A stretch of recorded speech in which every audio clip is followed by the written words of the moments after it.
Hello everyone, welcome to the another video of Grignard reagent. तो आज की video में हम क्या करने वाले हैं, हम बहुत सारे क्वेश्चन करेंगे गिगनार रिएजन के, जिससे हमारा टॉपिक बहुत ज़्यादा स्ट्रॉन्ग हो जाएगा और एक कॉन्फिडेंस आ जाएगा कि हाँ अब हमें ये आ गया है। ठीक है, तो हम शुरू करते हैं अपने पहले क्वेश्चन के साथ। तो यहाँ पे ये हमें क्या बोल रहे हैं कि in which of the following reaction secondary alcohol is obtain as a product. ठीक है, तो हम यहाँ पे हर एक रिएक्शन को देख लेते हैं। तो फर्स्ट रिएक्शन में हमारे पास क्या है, हमारे पास कुछ ऐसा रिएक्टेंट है, ठीक है, एंड हम उसके ऊपर CH3MgBr का अटैक कर रहे हैं। ओके, तो हमें पता है कि यहाँ पे नेगेटिव चार्ज होता है, ये यहाँ पे अटैक करेगा एंड ये यहाँ पे शिफ्ट हो जाएगा। तो हमें एक ऐसा प्रोडक्ट मिलेगा, ऐसा कुछ हमें मिल जाएगा हमारी फर्स्ट रिएक्शन के बाद। ठीक है, देन जब हम इसके ऊपर H2O डालेंगे तो हमें मिल जाएगा ये। ठीक है, एंड हम इसे आराम से कह सकते ये हमारा सेकेंडरी अल्कोहल है। ठीक है, तो यहाँ पे हमें मिल गया है। देन हमें नेक्स्ट रिएक्शन में हमें क्या बोल रहे हैं, तो नेक्स्ट रिएक्शन में हमारे पास कुछ ऐसा रिएक्टेंट है एंड हमें ये वाला रिएजेंट दिया हुआ है। ठीक है, तो यहाँ पे हमें पता है कि यहाँ पे नेगेटिव चार्ज होगा, ये इस कार्बन पे अटैक करेगा एंड ये यहाँ पे शिफ्ट हो जाएगा। तो हमें क्या मिलेगा, हमें कुछ ऐसा मिल जाएगा। इनिशियली यहाँ पे O- है, ठीक है, एंड हम ये थोड़ा ऐसा बना लेते हैं, कुछ ऐसा हो जाएगा। ठीक है, तो इसके ऊपर जब हम H2O का अटैक करेंगे तो हमें क्या मिल जाएगा, ये कुछ अजीब सा मैं बना रही हूँ बट ठीक है, ऐसा मिल जाएगा। ठीक है, एंड यहाँ पे हम इसको भी बोल सकते हैं कि ये हमारे पास सेकेंडरी अल्कोहल आ गया है। नेक्स्ट रिएक्शन हमारे पास क्या है, नेक्स्ट रिएक्शन में हमारे पास कुछ ऐसा कंपाउंड है इनिशियली एंड हम इसके ऊपर CH3MgBr का अटैक कर रहे हैं। तो यहाँ पे भी हमें पता है यहाँ पे नेगेटिव चार्ज है, ये यहाँ पे इस कार्बन पर अटैक करेगा एंड ये शिफ्ट हो जाएगा। तो अब हमें क्या मिलेगा, अब हमें कुछ ऐसा मिल जाएगा, यहाँ पे CH3 आ जाएगा, ये यहाँ पे ऐसे एंड देन ये अगेन। ठीक है, तो इसके ऊपर जब हम H2O का अटैक करेंगे तो हमें क्या मिलेगा, यहाँ पे OH, यहाँ पे CH3, देन ऐसे ये। ठीक है, बट यहाँ पे हम साफ बोल सकते हैं कि ये हमें क्या मिला है, टर्शरी अल्कोहल मिला है। ओके, तो यहाँ से हमें क्या समझ आ रहा है कि हमें सेकेंडरी अल्कोहल A से मिला है एंड देन B से मिला है। तो इसमें यहाँ पे आंसर क्या हो जाएगा, D, जिसमें बोल रहे हैं कि बोथ A एंड B। ठीक है, तो यहाँ पे हमने सारे रिएक्शंस करके देख लिए एंड हमें आंसर मिल गया। तो ये बहुत ही आसान रिएक्शन था, कीटोन के ऊपर हमने रिएक्शन किया ही हुआ था। तो यहाँ पे ये क्वेश्चन हो गया है हमारा।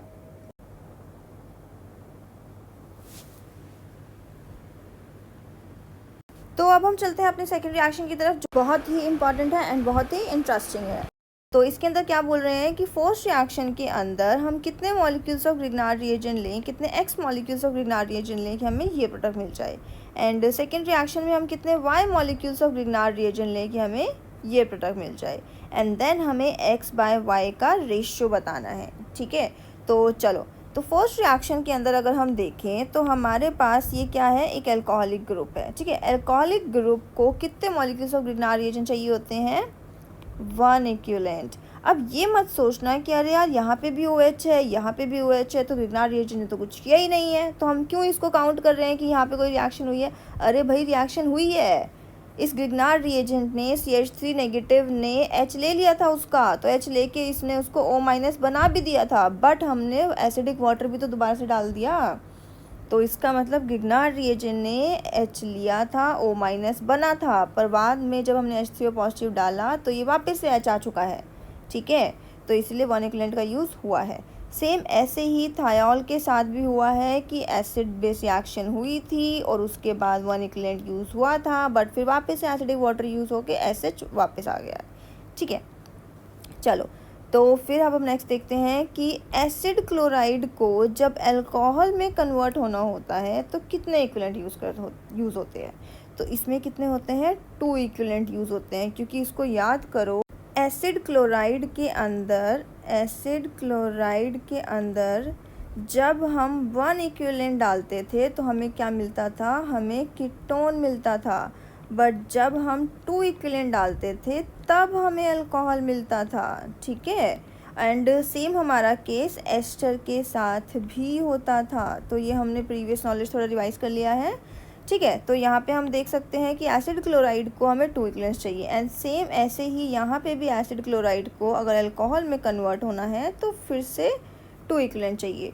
तो टोटल इक्विवेलेंस जो फर्स्ट रिएक्शन में हमें चाहिए, वहाँ से x का वैल्यू हमारे पास क्या आ गया निकल के 6। तो यहाँ पे भी हम लिख सकते हैं कि x का वैल्यू हमारे पास 6 आ गया है। तो अब हम चलते हैं अपने सेकेंड रिएक्शन की तरफ। तो सेकेंड रिएक्शन में हमारे पास क्या है, पहले हमारे पास एस्टर ग्रुप है एंड एस्टर ग्रुप को भी वो अल्कोहल में कन्वर्ट कर रहे हैं। तो अभी हमने देखा था कि एस्टर ग्रुप को भी अल्कोहल में कन्वर्ट करने के लिए 2 इक्विवेलेंट्स चाहिए होते हैं। तो यहाँ पे ग्रिग्नार्ड रिएजेंट के 2 इक्विवेलेंट्स चाहिए, ओके। देन इसमें हमारे पास है alkyl halide, and alkyl halide को अल्केन में कन्वर्ट करने के लिए यहाँ पे कुछ नहीं हो रहा है। यहाँ पे हमारे पास जो नेगेटिव चार्ज वाला CH3 था, इसने यहाँ पे अटैक किया एंड ये निकल गया है, ठीक है। तो एल्केन आ गया है। तो इसीलिए यहाँ पे इसको कितना चाहिए, 1 इक्विवेलेंट चाहिए। तो टोटल इक्विवेलेंट कितना हो चुका है हमारा सेकेंड रिएक्शन के लिए, वो हो चुका है 3। तो यहाँ से हमारा जो रेशियो होगा x/y का, तो x/y का रेशियो हो जाएगा 2, ठीक है। तो यहाँ से हमारा आंसर आ जाएगा B। तो ये थोड़ा रफ हो गया, बट आई होप सबको ये क्वेश्चन समझ आ गया है। ऐसे क्वेश्चन से अब बिल्कुल नहीं डरना है एंड फटाफट आंसर निकालना है, ठीक है। तो चलो हम नेक्स्ट क्वेश्चन की तरफ चलते हैं अब अपने। तो यहाँ पे हमने 2 क्वेश्चन लिए हुए हैं जो कि सेम ही टाइप के हैं, बट ऐसे क्वेश्चन को क्या है ना, कभी भी कंटेंट में नहीं कराते हैं, कभी भी मतलब थियोरी में नहीं कराते हैं, सीधा एग्जाम में ही ऐसे क्वेश्चन दिखते हैं। तो आईआईटी पॉइंट ऑफ व्यू से ये क्वेश्चन बहुत इंपॉर्टेंट है, क्योंकि इनके अंदर स्टीरियो केमिस्ट्री भी इन्वॉल्व है, और जहाँ पे स्टीरियो केमिस्ट्री आ जाती है तो बच्चों को वो थोड़ी चीज़ डिफ़िकल्ट लगने लग जाती है। बट यहाँ पे ऐसा कुछ नहीं होगा। मैं एक चीज़ यहाँ पे ट्रिक बताने वाली हूँ कि जहाँ पे तुम्हें ऐसा दिखेगा तो ये क्वेश्चन का आंसर यही ही होगा, ठीक है। तो उस चीज़ को ध्यान से सुनना है कि हम क्या बताने जा रहे हैं। तो ठीक है, अब यहाँ पे इस क्वेश्चन को देखते हैं। देखो यहाँ पे हमसे क्या पूछा हुआ है, हमसे ये पूछ रहे हैं कि अगर हम इस रिएक्टेंट पे ये वाले Grignard reagent and acidic water का अटैक करते हैं तो हमारा प्रोडक्ट क्या होगा। हमारा प्रोडक्ट डायस्टीरियोमर होगा, रेसिमिक मिक्सचर होगा, प्योर एनेंटियोमर होगा, या फिर मीज़ो कंपाउंड होगा। तो आई होप सबसे पहले तो ये मैं मान के चल रही हूँ कि आपको ये सब पता है कि ये क्या होता है। फिर भी मैं एक बार बता देती हूँ कि डायस्टीरियोमर्स क्या होते हैं। Non super imposable non mirror images होते हैं।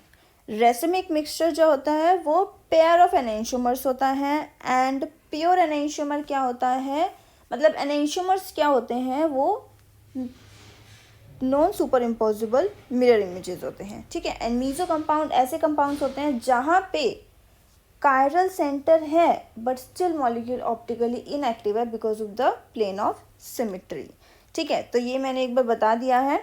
अब देखो, तो क्वेश्चन में जब ये पूछा हुआ है तो हमेशा ये जो मैंने नोट में लिखा है ये चीज़ ध्यान रखना कि अगर इनिशियली आपके पास कायरल सेंटर नहीं है, अगर कायरल सेंटर 0 है बट बाद में प्रोडक्ट बनने के बाद कायरल सेंटर 1 आ जाए, तो हमेशा याद रखना कि हमारा प्रोडक्ट क्या होगा, रेसिमिक मिक्सचर, ठीक है। बट अगर ऐसा होता है कि आपके पास ऑलरेडी एक कायरल सेंटर है आपके रिएक्टेंट में एंड बाद में भी एक और कायरल सेंटर आ जाए, तो टोटल कायरल सेंटर कितने हो जाएंगे, 2।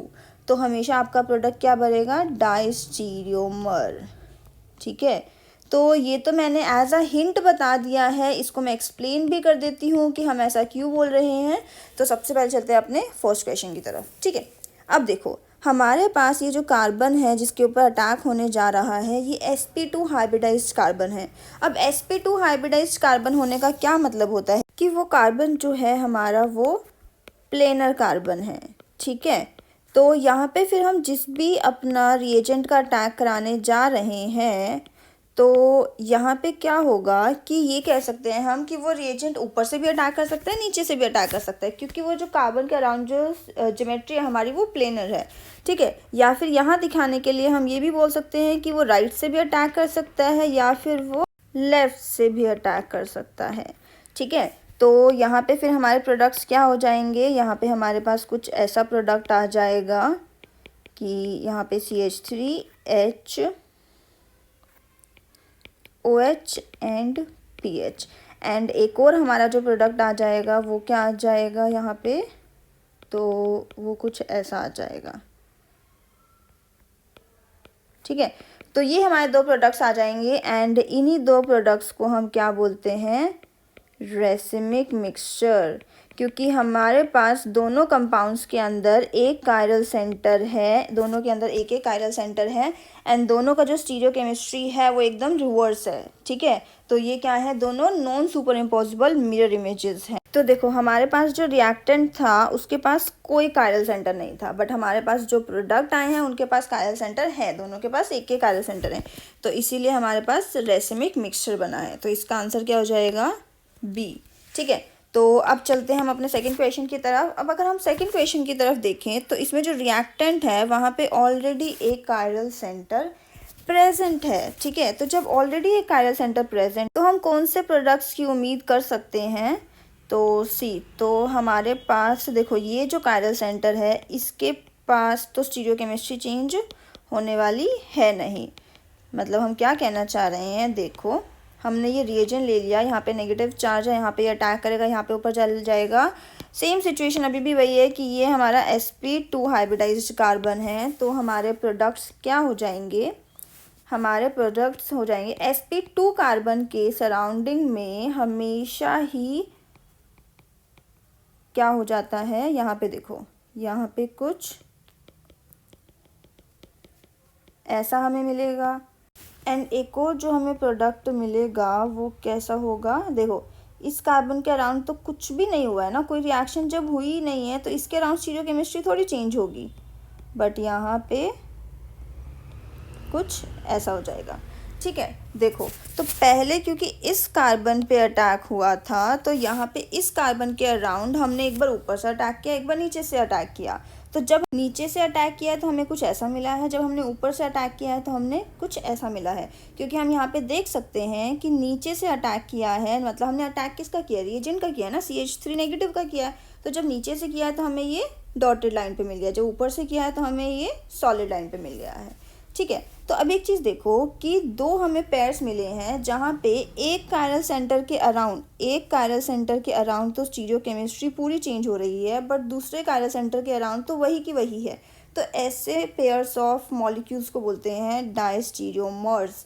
ठीक है, तो एक चीज़ हमेशा याद रखो कि अगर आपके पास दो मॉलिक्यूल्स हैं और उनके अंदर जितने भी कायरल सेंटर्स हैं, तो अगर उन सारे कायरल सेंटर्स के अराउंड आपकी स्टीरियोकेमिस्ट्री रिवर्स हो जाए तो उन्हें बोलते हैं पेयर ऑफ एनेंशियोमर्स, मतलब कि रेसिमिक मिक्सचर। बट अगर एक भी कार्बन के एटम के अराउंड, मतलब कि कायरल सेंटर के अराउंड अगर स्टीरियोकेमिस्ट्री वही रह गई, बाकियों के आगे चेंज हो गई है, रिवर्स हो गई है पूरी की पूरी, बट अगर एक भी कायरल सेंटर के अराउंड रह गई तो उन्हें बोलते हैं पेयर ऑफ डायस्टीरियोमर्स। ठीक है, तो इसीलिए हमारे यहाँ पे बने हैं डायस्टीरियोमर। तो हमेशा याद रखना है कि अगर ऑलरेडी कोई कायरल सेंटर नहीं है तो रेसिमिक मिक्सचर बनेगा, बट अगर कोई कायरल सेंटर है ऑलरेडी तो हमेशा डायस्टीरियोमर बनेगा। ठीक है, तो दिस इज़ द ट्रिक, इसको बार बार बना के देखने की जरूरत नहीं है, यही ही आंसर्स होते हैं हमेशा। ओके, तो we are done with both this questions, now let's move to another question. यहाँ पे हम आ गए हैं हमारे एक और क्वेश्चन की तरफ। अब देखो सबसे पहले मैं एक चीज़ और बता दूं कि अब मान लो मेरे पास 100 क्वेश्चंस हैं। ठीक है, तो 100 क्वेश्चंस में से बहुत सारे क्वेश्चन ऐसे होते हैं जो सेम तरह से ही होते हैं, सेम टाइप ही होते हैं, उनको सेम तरीके से ही किया जाता है। अब ऐसा तो नहीं होगा ना कि अगर मैं एक क्वेश्चन लेकर आ रही हूँ तो मैं 2-3 क्वेश्चन बिल्कुल सेम वैसे ही क्वेश्चन लेकर आऊँगी। ठीक है, वो तो मैं मान के चलूँगी ना कि आपको आ गया है, तो इसीलिए मैंने सारे क्वेश्चन एक डिफरेंट टाइप ऑफ क्वेश्चंस का कलेक्शन आपके सामने लेकर आई हूँ, इसीलिए आपको ये भी लगेगा कि हर एक क्वेश्चन ही अलग है। ठीक है, तो हर एक क्वेश्चन इसलिए अलग है क्योंकि हर एक क्वेश्चन अपने आप में एक टाइप ऑफ क्वेश्चन है। तो ये मत समझना है कि यार हमें इतने सारे कैसे पता चलेंगे, कोई भी क्वेश्चन तो हमें ऐसा हो ही नहीं रहा है कि सेम आ रहा हो जो हमें आ जाए। ठीक है, ऐसा नहीं होगा। आप ये समझो कि आपको एक डिफरेंट टाइप्स ऑफ क्वेश्चन पता चल गए हैं। जब आप खुद से प्रैक्टिस करोगे तो आपके सामने उसी टाइप के ही क्वेश्चंस आएंगे, तो आप अब वो सारे क्वेश्चंस प्रैक्टिस कर पाओगे, चाहे वो 100 हो चाहे वो 1000 हो, तो आप सबके ही आंसर निकाल पाओगे। ठीक है, तो यहाँ पे मैंने बता दिया। चलो अब अपने क्वेश्चन की तरफ चलते हैं।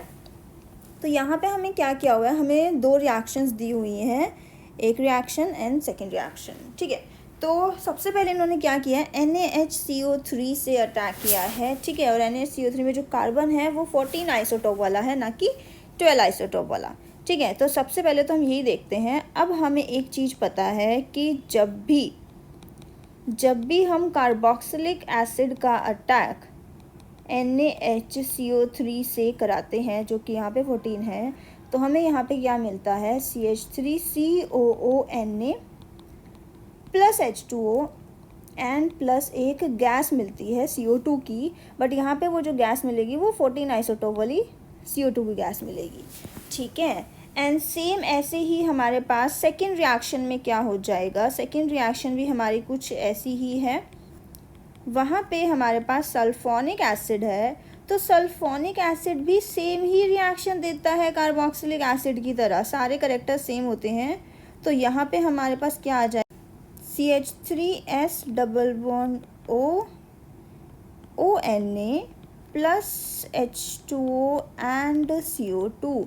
यहाँ पे भी हमारे पास CO2 की गैस आ जाएगी। ठीक है, तो अब यहाँ से देखो कि हमारे पास जो A गैस है एंड हमारे पास जो C गैस है, वो दोनों ही गैस हमारी कौन सी है, CO2 की, जिसमें 14 आइसोटोप है। तो A और C को जब हम अटैक करा रहे हैं, अब यहाँ पे ध्यान से देखो कि हम A और C को दोनों को सेम ही रिएजेंट से अटैक करा रहे हैं एंड हमारा A एंड C भी सेम ही है। तो जब हम PHMgBr को CO2 से रिएक्शन कराएंगे, ठीक है, जो कि यहाँ पे 14 आइसोटोप वाला है, तो जब ये रिएक्शन होगी तो हमें पता है, हमने CO2 से रिएक्शन की है कि वो कार्बन पर अटैक करता था यानी यहाँ पे शिफ्ट हो जाता था। तो यहाँ पे हमारा प्रोडक्ट क्या आ जाएगा, O माइनस एंड देन यहाँ पे ये डबल बॉन्ड O और यहाँ पे 14। एंड उसके बाद जब हम एसिडिक वाटर का अटैक करेंगे तो हमारे पास क्या आ जाएगा, ये कुछ कंपाउंड आ जाएगा। ठीक है, तो ये हमारे पास फाइनल कंपाउंड आ गया हमारा विद 14 आइसोटोप एंड ये दोनों में ही आएगा, मतलब ये B भी है हमारा एंड D भी है हमारा, क्योंकि हमारे A एंड C सेम थे। तो यहाँ से फिर हमारा आंसर क्या हो जाएगा, C। ग्रेट, क्योंकि उसके अंदर दोनों में ही सेम चीज़ें मिली हुई है। तो बस दिस इज़ द क्वेश्चन। तो ये तो बहुत आसान था, बस आपको ये पता होना चाहिए था कि कार्बोक्सिलिक एसिड से अगर हम कार्बोक्सिलिक एसिड की सोडियम बाइकार्बोनेट से रिएक्शन करते हैं तो हमें क्या मिलता है। एंड ये पता होना चाहिए था कि carboxylic acid and sulphonic acid का नेचर सेम ही होता है, वो सेम रिएक्शन शो करता है। तो अगर आपको नहीं पता है तो इस चीज़ को लिख लेना। तो चलो, ये हमारा क्वेश्चन हो गया है। Let's move to another question. यहाँ पे आ गए हम अपने नेक्स्ट क्वेश्चन की तरफ, और ये वाले क्वेश्चन बहुत इंटरेस्टिंग लगता है मुझे, तो मेरे फेवरेट टाइप ऑफ क्वेश्चंस हैं, क्योंकि मैंने एक चीज़ एनालाइज की है कि जब भी हमारे पास, ठीक है, प्रोडक्ट के अंदर बेंजीन रिंग का पॉसिबिलिटी दिया होता है ना, मतलब कि मैं क्या कहना चाह रही हूँ कि देखो हमारे पास 2 बेंजीन रिंग है, ठीक है, यहाँ पे बेंजीन रिंग नहीं है, बट जो हमें 3 ऑप्शन दिए हुए हैं, 3 ऑप्शन में बीच में बेंजीन रिंग है। और कभी कभी तो यहाँ तो चलो 3 ऑप्शन दिए हैं, कभी कभी तो क्या होता है कि सिर्फ एक ही ऑप्शन होता है जहाँ पे बेंजीन रिंग बनी होती है। तो मैंने एनालाइज किया है कि 90% टाइम बेंजीन रिंग वाला ही आंसर होता है, मतलब एक नई बेंजीन रिंग बन रही होती है, हमें पता भी नहीं चलता कि हमें लगता है यार बेंजीन रिंग कैसे बन सकती है, बट वहाँ भी बेंजीन रिंग बन जाती है। तो देखो, तो मतलब मेरी बातों से ये तो समझ आई गया आप लोगों को कि यहाँ पे बेंजीन रिंग वाला ही आंसर है। तो हम देखते हैं कि वो कैसे बन रही है। चलो हम देखते हैं हमारे पास रिएक्टेंट क्या है। देखो हमारे पास ऐसा कुछ रिएक्टेंट है। अब हम क्या करेंगे, हम सर्कल नहीं बनाएंगे बीच में बेंजीन रिंग का, हम अच्छे से डबल बॉन्ड्स बनाएंगे, ठीक है।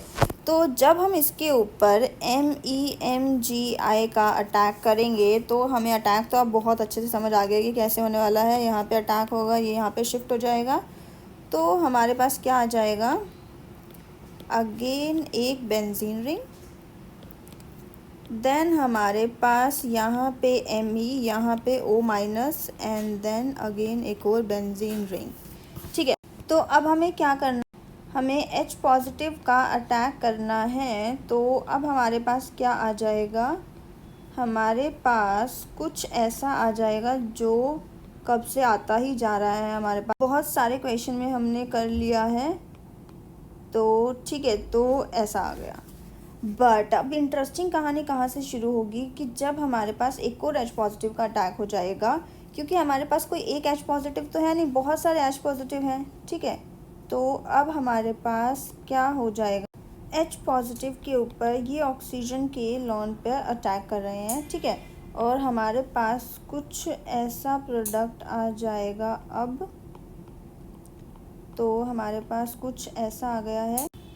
बट यहाँ से एक क्वेश्चन अराइज होता है कि जब हम बाकी कंपाउंड्स में ऐसा नहीं कर रहे हैं, बाकी रिएक्शंस में ऐसा नहीं कर रहे हैं कि एक बार H पॉजिटिव का अटैक होने के बाद दोबारा से H पॉजिटिव का अटैक कर रहे हो, तो इस क्वेश्चन में ही ऐसा क्यों है। तो सबसे पहले तो एक चीज़ नोटिस करो कि हमारे पास A से जो B बन रहा है वहाँ पे हीट दिया हुआ है, एंड हीट जब H पॉजिटिव के साथ होता है तो वहाँ पे हमेशा याद रखना है कि एक एलिमिनेशन स्टेप का प्रोबेबिलिटी होता है। तो अभी तक हमने कोई एलिमिनेशन स्टेप तो किया ही नहीं है, तो एक तो ये चीज़ है। एंड दूसरा इंपॉर्टेंट चीज़ ये होता है कि ऐसा काम हम तब करते हैं जब हमारे पास मोर स्टेबल प्रोडक्ट बनने की प्रोबेबिलिटी होती है। तो जब हम यहाँ पे बोल रहे हैं कि हमें बेंजीन रिंग मिल सकता है, तो हम उसके लिए ट्राई कर रहे हैं कि अच्छा एक और स्टेप करके देख लेते हैं। तो इसीलिए यहाँ पे क्या हो जाएगा कि अब हमारे पास ये डबल बॉन्ड यहाँ पे शिफ्ट होगा एंड ये OH2 पॉजिटिव निकल जाएगा। ठीक है, तो यहाँ पे सबसे पहले डिहाइड्रेशन होगा एंड हमें कुछ ऐसा प्रोडक्ट मिल जाएगा।